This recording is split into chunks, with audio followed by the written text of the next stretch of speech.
Hello, my name is Court, and in previous lectures I've talked about the electronic universe. And today I'm going to explain it in a little more detail. This is known as an electric meter. It tests voltage and current. Do you know why we would use something like this in medicine? That's because your body is arranged around an electric system, known as the nervous system, which includes your brain.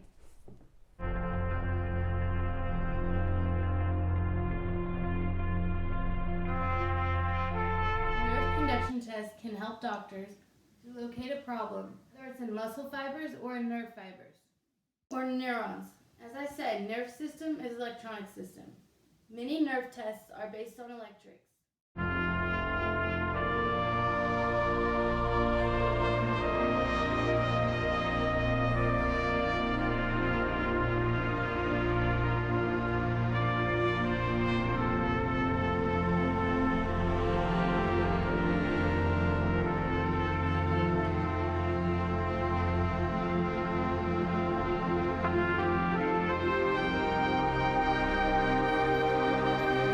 The electron and electrical magnetic wave are intertwined, so inseparable. That is the facts. We can test the electricity in a body directly, but we are unable to test electromagnetic waves in body because it's too weak. In the distant universe, we can examine the electromagnetic waves, although we can't measure the electric current in a distant universe.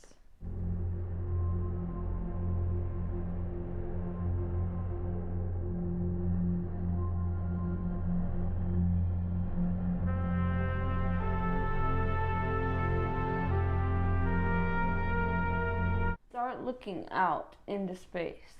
There's both a pacemaker and action potential.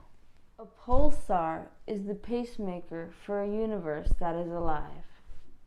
I want to remind you one thing. Our body comes from the universe and is part of the universe. The pacemaking and action potential is not unique to life. The universe works in the same exact way. Many people today are aware of the chemistry or the biochemistry behind all life on planet Earth. Millions and millions of scientists and doctors are studying the chemical origin of life. But there is nobody studying the electronic origin of life. Today, I want to tell you that that is no longer true. We are studying the electronic origin of life. The magnetized field and radiation are intertwined. As you can see in the solar corona, the lights or radiation wave are bent by the magnetized field of the sun. The light is not bent by the gravity of the sun. Some of you may have heard of the gravity lens effect. It is not really gravity. It's the magnet-sized colossal body bent to the light. As you can see in the solar corona, the lights or radiation wave are bent by the magnetized field of the sun. The light is not bent by the gravity of the sun.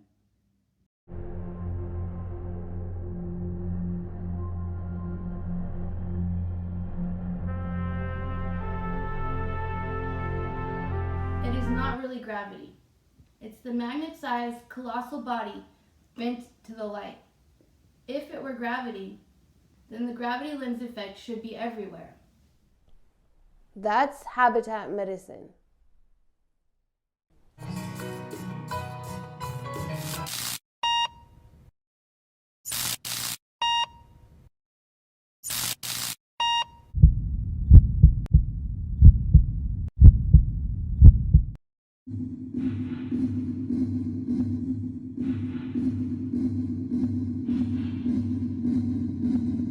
The difference between a pulsar and a heart is the energy level in the electrons.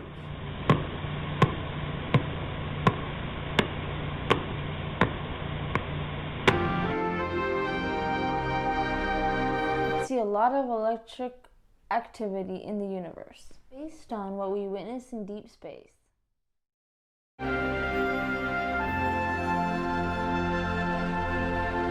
There are two different types of electrons. One is positively charged and one is negatively charged. The positively charged one is also called the positron. Usually when we mention the word electron, it means negative charged electron. When the positive electron meets the negative electron, it will produce the most powerful radiation in the universe, known as gamma ray. We use gamma ray in the hospital as well. It is known as gamma knife.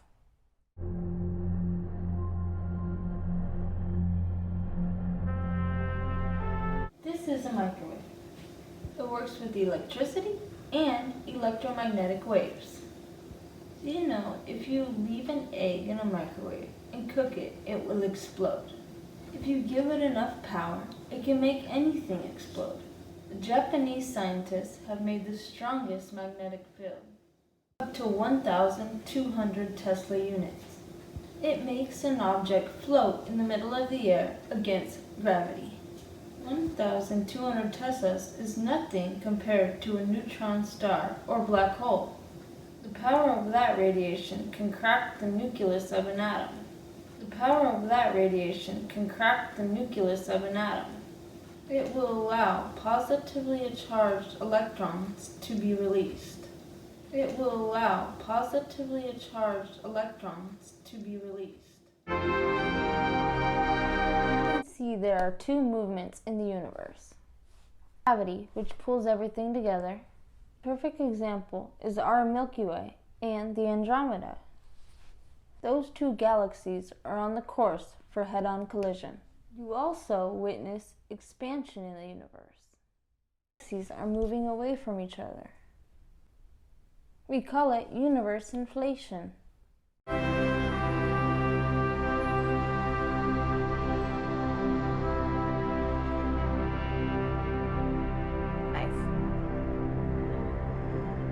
There is a Japanese experiment which demonstrates a magnetized field which can suspend an object in the air against gravity. If it's powerful enough, it can make an object explode.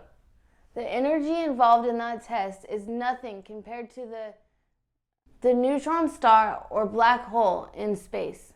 Their power can break the nucleus of an atom to release a large quantity of positron.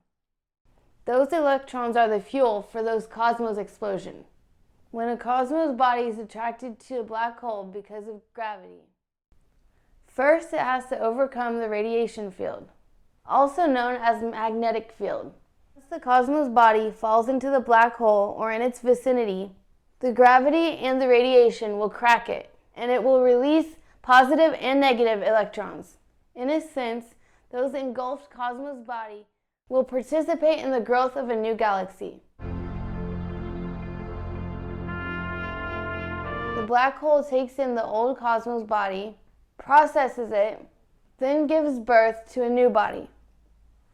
In a way, the black hole is the baby maker. The fate of our solar system is in the hands of the black hole, most likely located in the center of our Milky Way. The black hole is the center of all galaxies, whether it's active or inactive. Because the black hole provides the gravity pull, it keeps the galaxies staying together, just like the lady of the house keeps the family together.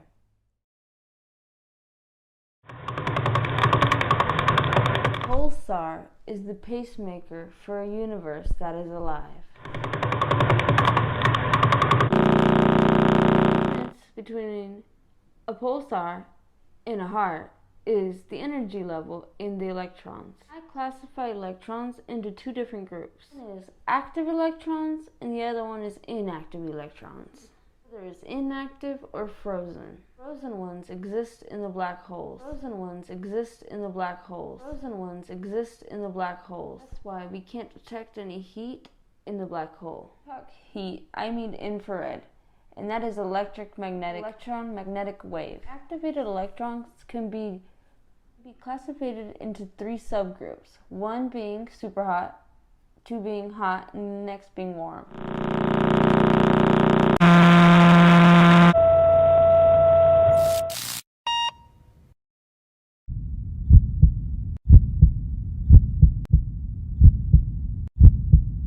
electrons can be classified into three subtypes: super hot, hot, and warm. The ones that work for our body are warm. We observe in space are often hot or super hot. Pulsar star kicks out super hot electrons. Pulsar star kicks out super hot electrons.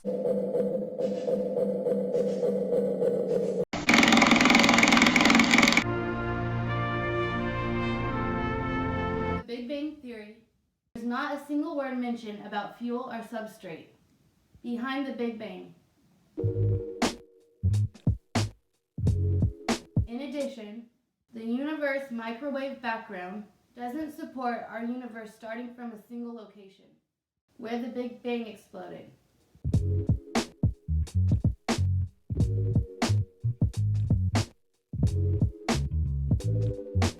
I will talk about the aerodynamic of nuclear explosion into space later. The universe is really compartmentalized. For the most part, each compartment has its own family of galaxies. They live, they die, and they're born in that compartment. It's like a tribe in one location. Generations after generations. There might be some material exchange from one compartment to the neighborhood compartment, but that's not significant. I'm talking about the mechanics of the universe. I'm not talking about the theory. Our Earth is part of the universe. We share the same chemistry and the same physics. Look at your own hands. It's part of your body. Of course, it shares the same chemistry and the same physics as your body. You shouldn't have to question if your own hand belongs to your body, right? If you do have a question, that's not a scientific question. That's a medical question. And you would need to see a doctor for this question.